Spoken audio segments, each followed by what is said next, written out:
We are activating your unique self-discovery one show at a time. The Orchard of Wisdom Self-Discovery podcast are at your fingertips, just waiting to inspire and invite you in discovering just how awesome you really are and how to navigate through life in joy, enrichment, personal abundance, in mind, body, spirit, heart, and soul.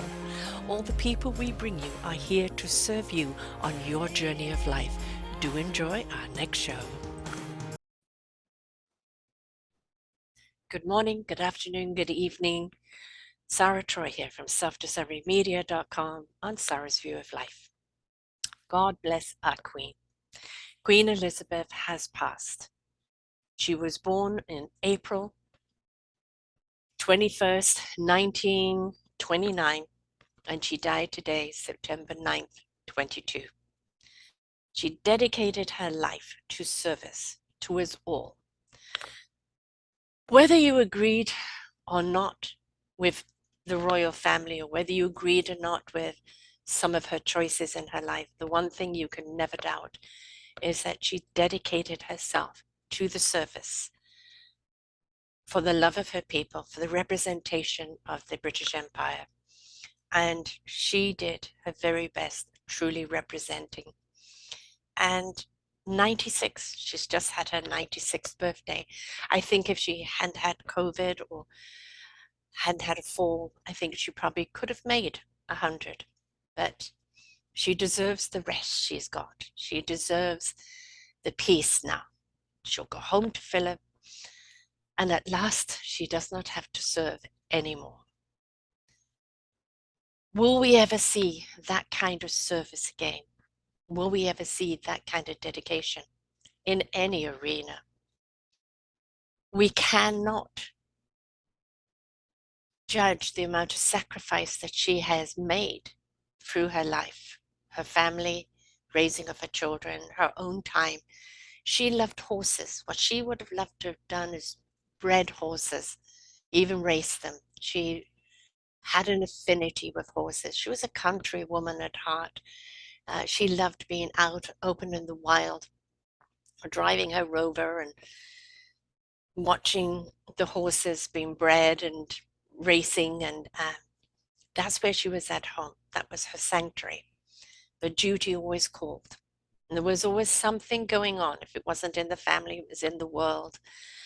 I don't know how many prime ministers that she has greeted. The numbers will come up over the next few days. And there was a new one just now in last week that she greeted.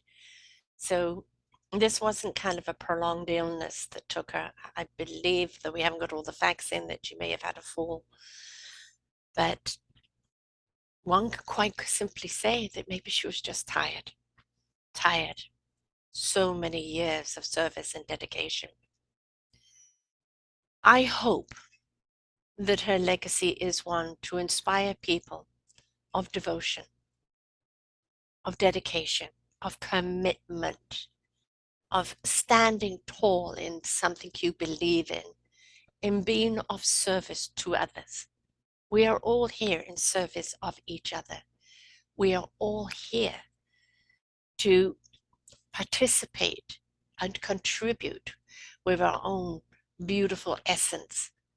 And the more that we step into the love of self, the more we step into truly what our calling is, what our purpose is, who we are as a divine presence, the more we could be of service to others.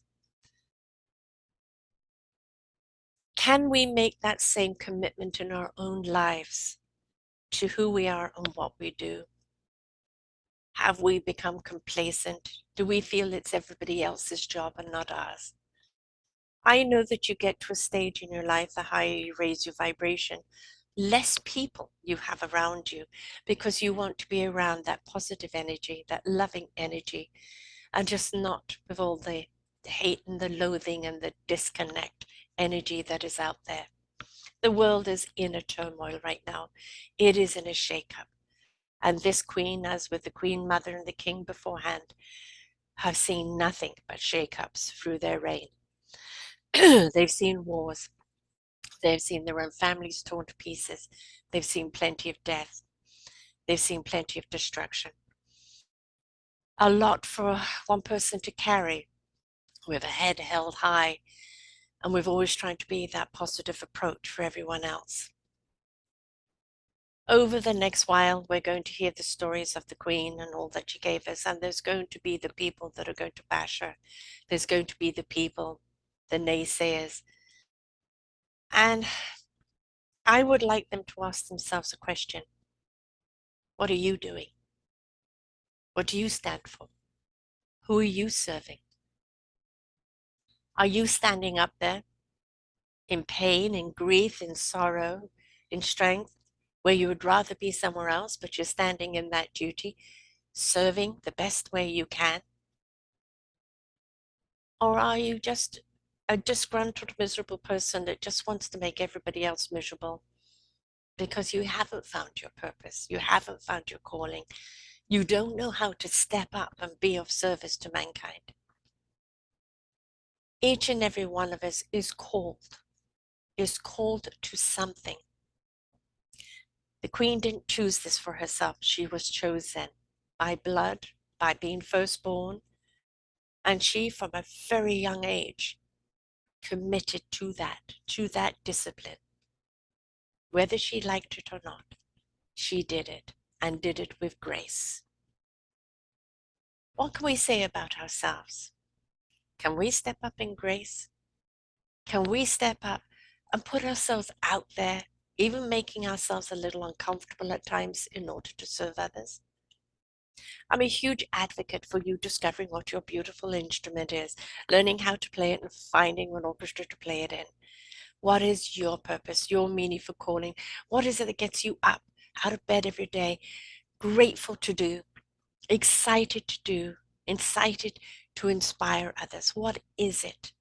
Because when you find that and you elevate yourself, that love of who you are, why you are, what you're doing, love of life, love of people, the joy that life is meant to be, despite all the misery. When you found that calling, then you truly have elevated yourself, and the meaning of life changes for you considerably. The Queen, as I said, horses would have been her thing. She stepped into this role because she had to. It was expected to. Nobody knew she was going to do it for this long. Nobody knew she was going to live this long. She's the longest reigning royal at any one time. And I think Victoria led for a very, very long time, but the Queen, I think, has surpassed her. She could have stepped down and let Charles take over. But as much as Charles has his charities and his own dedication, I don't think he'll ever be the king that she was as a queen. William, on the other hand, I think could, and also bring the royal essence of unity, of British community, but of commitment and duty to all of us as an example. And I think he could bring it more into the modern world. Harry is on his own path. He's still doing everything he did before, but in a different way. He unites souls and hearts and lifts up spirits and stands for things, but on more on his own terms, more suitable terms for him and his psyche. That doesn't, because he broke away from the royal restrictions, it doesn't make him bad or mad or wrong. It just, he's chosen a different path, and he's certainly doing his work in his way. William and Kate will be the next king and queen. Not right now, Charles and Camilla will be, but I think that William and Kate will be the ones of significance. Maybe Charles will be there while the children are still young, letting them grow up a bit, and then step down and let William take over when the kids are a little older. But any child born to the royal family know that they're born into a line of duty. I think with this next generation, that duty, although dutiful, may change a little bit because it needs to. We're not going to get that steadfastness, that strength, that resilience the Queen had in anyone else. And we don't want them to sacrifice themselves. Step into service, that commitment, that duty, yes, but not at the sacrifice of their health or their mental well-being or of the things that they love. It is best when somebody loves their calling, loves why they're doing it, because then they really do it in a light that is so inviting and so authentic. The Queen stepped into that role and took it on as a persona. She was that role, and it was very important to her to represent, and she did it well. I'm glad that she's passed peacefully and not had a long, painful death. She will be mourned. I've already had 2 children call me to find out how I'm doing at the news of her death, because I am British born. I have high respect for the Queen. I have high respect for the dedication that she's done.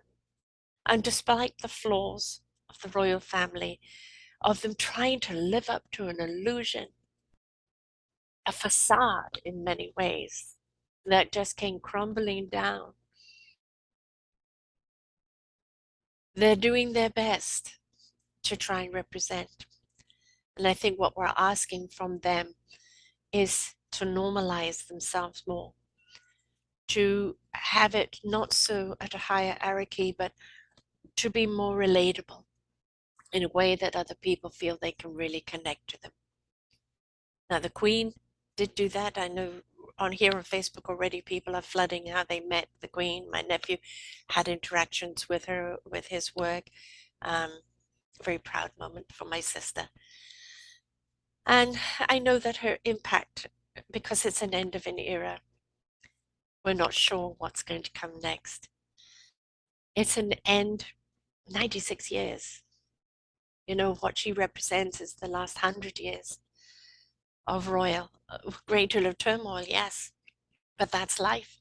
Life isn't linear and smooth. It doesn't matter what position you hold in life. Life is always up and down like a roller coaster. It's how we get back up. It's how we face that adversity and those challenges in life. Do we do it with grace? Do we do it with dignity? Do we do it with anger and pointing fingers and blaming someone else? Yes, we have those moments, those emotions. Spend them, get rid of them, let them go. Step into that grace. She was an example of that grace. Grace and duty, dedication and commitment. And if we could bring that into our vocabulary, into everything that we do, that grace, that commitment, that dedication to maybe not the duty, but the service that we bring. We don't want people to be dutiful because they've been told they have to be. We want people to be of service because they desire to be. Whether she desired this or not, she did it well, and is an example to all of us. May we see, not just from the royal family, but from everyone else, an example of service. May we see other people stepping up to help other people, because that's what it's about. We're here to learn, to grow, to elevate, to ascend into a higher power, but to be of service to each other. So now the Queen goes home, her journey home to her peace, to her horses in the sky, to her Philip. They had 90 wonderful years together. Yes, they had their tumultuous times. It was a hard role for him to play, always being the backseat. But it also shows you this, that despite what we think that man rules, that in the end, it's the longevity, the persistence, the resilience of the woman that stands the test of time. May you go home to your horses in the sky. May you ride carefree, carefree, letting everything go, because this is your time now. Your time to be free. We thank you for your service. We thank you for your devotion. We thank you for your commitment, for your inspiration. And now it's time for you to find your own peace. May you rest in that peace. And may everyone else take those reins and ride them well into the future. Thank you, Queen Elizabeth, for all that you've done, all that you've represented, all that you have set an example of to us. And may we pick up those reins. May we stand tall in our own commitment. May we do it with grace. May we do it steadfast in the belief that this is what we're here to do, to be of service to another. We all wish her well on her journey home, and to King Charles. May, now that you have finally taken these reins, hold them well. You had a great example.